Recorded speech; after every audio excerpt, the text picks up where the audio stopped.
श्री गणेशाय नमः। श्री सरस्वत्यै नमः। श्री स्वस्थानी परमेश्वर्यै नमः। यं ब्रह्मा वरुणेन्द्र रुद्रमरुतः स्तुन्वन्ति देव्यैस्तवैर्वेदैः साङ्गपदक्रमोपनिषदैर्गायन्ति यं सामगाः। ध्यानावस्थिततद्गतेन मनसा पश्यन्ति यं योगिनो यस्यान्तं न विदुः सुरासुरगणाः।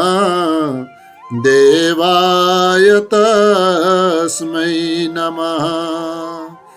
श्रीमच्चन्दनचर्चितोज्ज्वलवपुः शुक्लाम्बरा मल्लिका मालालङ्कृतकुण्डला प्रविलसन् मुक्तावली शोभिता। सर्वज्ञाननिदानपुस्तकधरा रुद्राक्षमालाकरा वाग्देवी वदनाम्बुजे वसतु मे त्रैलोक्यमाता चिरम्। मूकं करोति वाचालं पंगुं लंघयते गिरिं यत्कृपातमहं वन्दे परमानन्दशङ्करम्। नमो भगवते तस्मै व्यासायामिततेजसे यस्य प्रसादाद् वक्ष्यामि महादेव कथामिमाम्। नारायणं नमस्कृत्य नरं चैव नरोत्तमं देवीं सरस्वतीं व्यासं ततो जयमुदीरयेत्। साष्टांगं नमनं कृत्वा श्रीस्वस्थानि परमेश्वर्यै कथां सुधोपमां देव्याः श्रुत्वाभीष्टफलं लभेत्। श्रीस्वस्थानि परमेश्वर्यै नमो नमः। पुष्पाञ्जलिं समर्पयामि।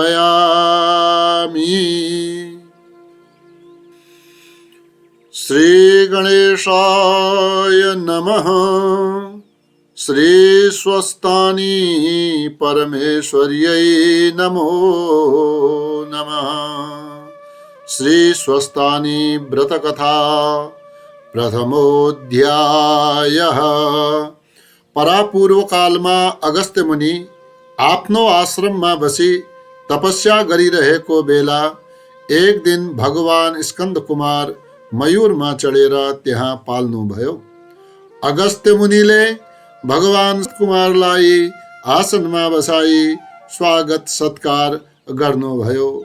तत्पश्चात अगस्त्य मुनिले नम्र बाणीले सोध्नुभयो, हे स्कंद कुमार, यो संसारको सृष्टि कसरी भयो? मलाई यस विषयमा जान्ने इच्छा भयो। म माथि कृपा गरी आज्ञा भए आफूलाई धन्य सम्झने थिए। अगस्त्य मुनिको कुरा सुनेर कुमारजी आज्ञा गर्नुहुन्छ। हे अगस्त्य मुनि, तिमी एक चित्त भई सुन। अघि पद्मकल्पमा यो संसारको सृष्टि हुँदा सर्वप्रथम परब्रह्म परमात्मा शिवको इच्छाबाट ब्रह्मा, विष्णु र रुद्र प्रकट हुनुभयो। उहाँहरूको शक्ति स्वरूप त्रिगुणमयी पराशक्ति भगवती प्रकट हुनुभयो।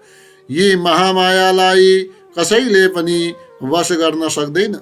तिनै माया शक्ति भन्दा पर शान्ति पद छ, त्यो भन्दा पनि पर शान्ति पद छ।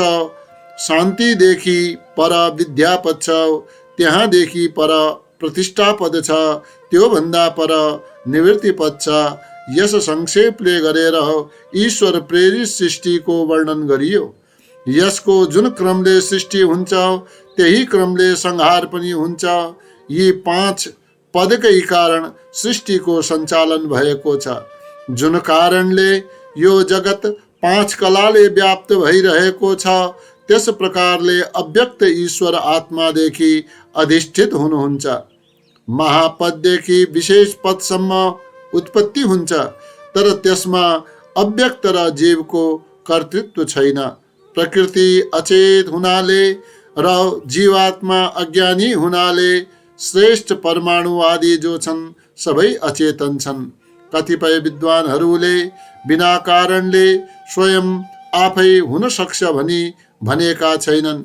हे अगस्त्य मुनि, यस कारणले कार्य जो छ हेतुयुक्त हुन्छ। सबै शक्तिमान सर्वज्ञ यी अनादि पुरुष सदा ऐश्वर्यादिले युक्त हुनुहुन्छ। उहाँ जगतका महेश्वर हुनुहुन्छ। महत आदिको परिणाम गर्ने उहाँ नै सर्वज्ञको शासनले सम्पूर्ण प्रवृत्त हुन्छ भनी सत्पुरुषलाई दृढ निश्चय छ। त्यो पक्षलाई अल्पज्ञहरू ग्रहण गर्न सक्दैनन्। जब कार्य प्रारम्भ हुन्छ उहाँदेखि लिएर जहाँसम्म प्रलयको अर्थात् संहारको समय आउँछ त्यहाँसम्म ब्रह्माको 100 वर्ष व्यतीत हुन्छ। यही अव्यक्त जन्म ब्रह्माको आयुको क्रम हो। ब्रह्माको आयुको आधा भागलाई परार्ध भनिन्छ। जब 2 परार्ध व्यतीत हुन्छ तब ब्रह्माको आयु व्यतीत हुन्छ। अव्यक्त आत्मा कार्यलाई साथ लिई आत्मामा रहन्छ, तब यो ब्रह्माण्ड आत्मामा रही विकार युक्त हुन्छ।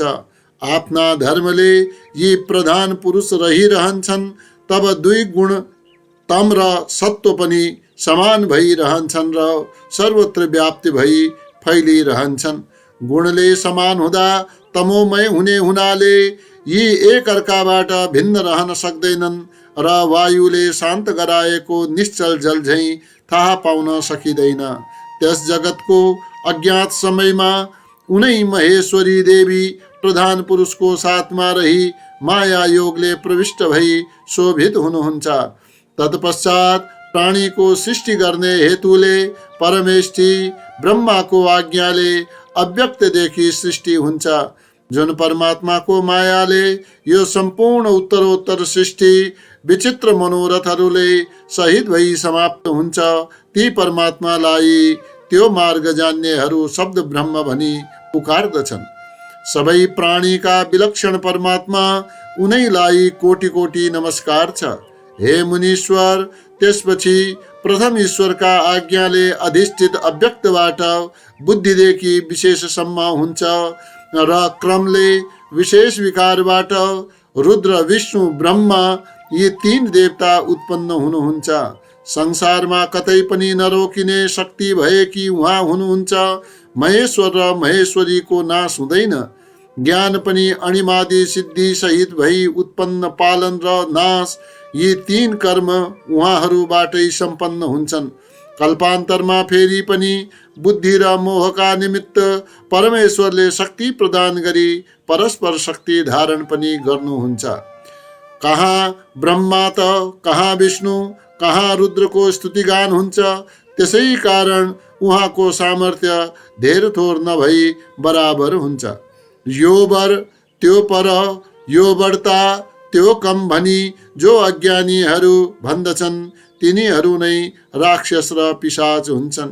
तिनै ब्रह्मा काल रूप, पुरुष रूप, महेश्वर रूप, चतुर्व्यूह रूप 3 गुणदेखि पर छन्। तिनीहरू सर्वात्मक सर्वाधार शक्तिको उत्पत्तिका कारण भएका हुन्, जो लीलाले मात्र जगतको सृष्टि गरी निज रूपमा लीन भइरहेका छन्। ती परमेश्वर सबैभन्दा पर छन्। त्यसै कारण महेश्वर, प्रकृति पुरुष ब्रह्मा, विष्णु, रुद्र र शिवात्मक हुनुहुन्छ। प्रधानदेखि पहिले बुद्धि आदि महत्त्व उत्पन्न भयो र महत्त्वको क्षोभले सात्विक, राजसिक र तामसिक 3 प्रकारका अहङ्कारहरू उत्पन्न भए। तामस अहङ्कारबाट 5 महाभूत तन्मात्रा उत्पन्न भए। त्यसै गरी अहङ्कारको विकार हुनाले इन्द्रिय पनि राजसी अहङ्कारबाट उत्पन्न भए। इन्द्रिय दुई प्रकारका छन्, ज्ञानेन्द्रिय र कर्मेन्द्रिय। ज्ञानेन्द्रिय र कर्मेन्द्रिय पनि पाँच पाँच प्रकारका छन्। 5 ज्ञानेन्द्रिय र 5 कर्मेन्द्रिय मिलेर 10 प्रकारका भए। एकादशौं इन्द्रिय मन र इन्द्रियका वेत्ता सत्वगुणबाट उत्पन्न भए। तामस अहङ्कारबाट उत्पन्न शब्द तन्मात्रादेखि आकाश हुन्छ। आकाशदेखि स्पर्श, स्पर्शदेखि वायु उत्पन्न भयो। वायुदेखि तेज उत्पन्न भयो। तेजदेखि रस, रसदेखि जल, जलदेखि गन्ध, गन्धदेखि पृथ्वी उत्पन्न भइन्। पञ्चमहाभूतदेखि चराचर जगतको उत्पत्ति भई पुरुष अव्यक्तका अनुग्रहले महतदेखि विशेषसम्मका यी अण्डको उत्पत्ति भयो। जब ब्रह्माको कार्य र कारण सिद्ध भयो तब त्यस अण्डमा ब्रह्मा संज्ञा भएका क्षेत्रज्ञ बुद्धिमा प्राप्त भए। यही प्रथम शरीर हो, यसलाई पुरुष भन्दछन्। प्राणीका आदिकर्ता ब्रह्मादेखि उत्पन्न भई सृष्टिकर्ताको अभिमान युक्त, उपमा रहित, ज्ञान वैराग्य लक्षण युक्त धर्म र ऐश्वर्यलाई ब्रह्मा कार्य भनिन्छ। जसको मनमा जे इच्छा छ सो अव्यक्तदेखि उत्पन्न हुन्छ। यसले 3 गुणलाई वश गरेको छ। जो गुण र त्यसको अपेक्षा गर्दछ त्यो स्वभावैले सापेक्ष छ। आफ्ना आत्मालाई 3 प्रकारसँग भाग लगाएर तिनको क्रम प्रवृत्त हुन्छ। यिनै 3 गुणले उत्पन्न, लय र पालन गर्दछन्। सृष्टि कर्ममा चतुर्मुख ब्रह्मा, संहारमा रुद्र, पालनमा तिनै पुरुष सहस्रशिर कहलिन्छन्। यसै कारण तीनै अवस्थामा स्वयम्भू रूपमा निर्गुण शिव रहनुहुन्छ। ब्रह्मत्वमा सत्वगुण, रजोगुण, कालत्वमा तम र रज रहन्छ। विष्णुत्वमा केवल सत्व मात्र रहन्छ। निर्गुण गुणहीन हुन्छ। यसमा सत्व, रजो र तमो कुनै पनि गुण हुँदैन। यस प्रकार गुण र बुद्धि 3 प्रकारका हुन्छन्। ब्रह्मत्वमा लोकको रचना हुन्छ। कालत्वमा संहार हुन्छ। पुरुषत्वमा व्यापार रहित केवल दर्शन मात्रले पालन कार्यको सिद्धि हुन्छ। यस्ता प्रकारका परमात्माका 3 कर्म छन्। यस्ता 3 प्रकारले भाग लाग्नाले तिनै परमेश्वरलाई त्रिगुण भनिन्छ। 4 प्रकारले भाग लाग्नाले उहाँलाई चतुर्व्यूह भनिन्छ। आदि हुनाले आदि पुरुष, अजन्मा हुनाले अज पनि भनिन्छ।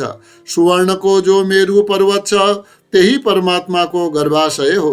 जल, समुद्र र पर्वत जरायु हो। यसै अण्डमा यी सबै लोक स्थिर रहन्छन्।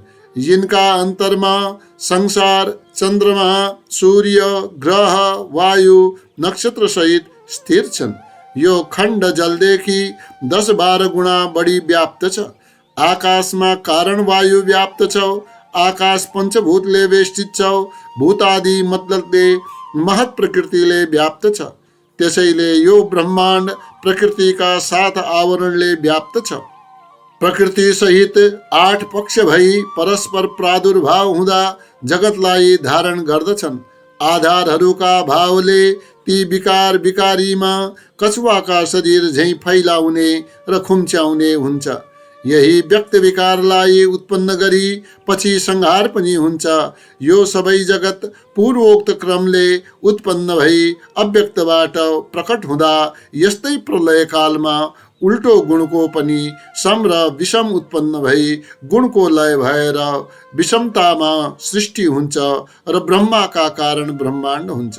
ब्रह्माको क्षेत्र हुनाले यसलाई ब्रह्म क्षेत्र भनिन्छ। यस्तै प्रकारले कोटी खण्डले फैलिनाले प्रधान तल, बीच, माथि भएर रहेको छ। जुन स्थानमा ब्रह्मा, विष्णु र भगवान रुद्र रहनु भएको छ, प्रधानबाट रचना भई शम्भुका सन्निधिमा प्राप्त भई जगतको सृष्टि हुन्छ। तिनै व्यक्तबाट अव्यक्त संज्ञक अण्ड उत्पन्न भई अण्डबाट ब्रह्मा उत्पन्न भए, जसले यो सम्पूर्ण जगत सृष्टि गर्नुभयो। जीवको आवरण संक्षेपमा मैले वर्णन गरे। यो सबै चराचर जगत अन्त्यकालमा प्रलय हुन्छ र फेरि समयमा त्यसको उत्पत्ति पनि हुन्छ। यो सबै परमेश्वरको लीला मात्र हो। सृष्टिकर्ता ब्रह्मा प्रधान प्रकृतिदेखि प्रादुर्भाव भएकाले उहाँ रक्तवर्ण हुनुहुन्छ। ब्रह्माले नै जगतको सृष्टि गर्ने हुनाले सृष्टिको आदिकालमा 8 विकारहरूमा उत्पन्न गरी अन्त्यकालमा भगवान रुद्रले संहार गर्नुहुन्छ। महेश्वरको लीला यस्तो छ कि केवल संकल्प मात्रैले पनि यो उत्पन्न हुन्छ। हे मुनीश्वर, गएको आयुको जो काल वर्णन गरियो त्यसलाई परार्ध भनिन्छ। सृष्टिमा जम्मा सत्य, त्रेता, द्वापर र कली गरी 4 युग हुन्छन्। यिनीहरूमा सत्ययुग 17,28,000 वर्षको हुन्छ, त्रेतायुग 12,86,000 वर्षको हुन्छ, द्वापर युग 8,84,000 वर्षको हुन्छ र कलियुग 4,32,000 वर्षको हुन्छ। सत्य, त्रेता, द्वापर र कली 71 पटक घुम्दा एउटा मनु र एउटा इन्द्रको समय सकिन्छ। त्यस्ता मनु र इन्द्र जम्मा 14 वटा हुन्छन्। 14 वटा इन्द्र र 14 वटा मनुको पालो सकिँदा सृष्टिकर्ता ब्रह्माजीको 1 दिन हुन्छ। त्यसै गरी रात पनि त्यति नै लामो हुन्छ। यसलाई 1 अहोरात्र भनिन्छ। यसै गरी महिना, वर्ष गर्दै ब्रह्माजीको 100 वर्षको आयु हुन्छ। ब्रह्माको 1 वर्षमा विष्णुको 1 दिन हुन्छ। साथै विष्णुको 1 वर्षमा रुद्रको 1 दिन हुन्छ। अव्यक्त निर्गुण महेश्वरको समय गणना गर्न सकिँदैन। हालसम्म ब्रह्माको आयु 51 वर्ष र 1 दिन मात्र बितेको छ। कतिवटा ब्रह्माजी उत्पत्ति भई लय भए भन्ने लेखाजोखा छैन। जय जय श्री स्कंद पुराणे माहेश्वर खण्डान्तर्गत केदार खण्डे माघ महात्म्ये कुमार अगस्त्य संवादे श्री स्वस्तानि परमेश्वर्यै व्रत कथायां सृष्टिक्रम वर्णन नाम प्रथमोपारायण। ओम श्री स्वस्तानि परमेश्वर्यै नमो नमः।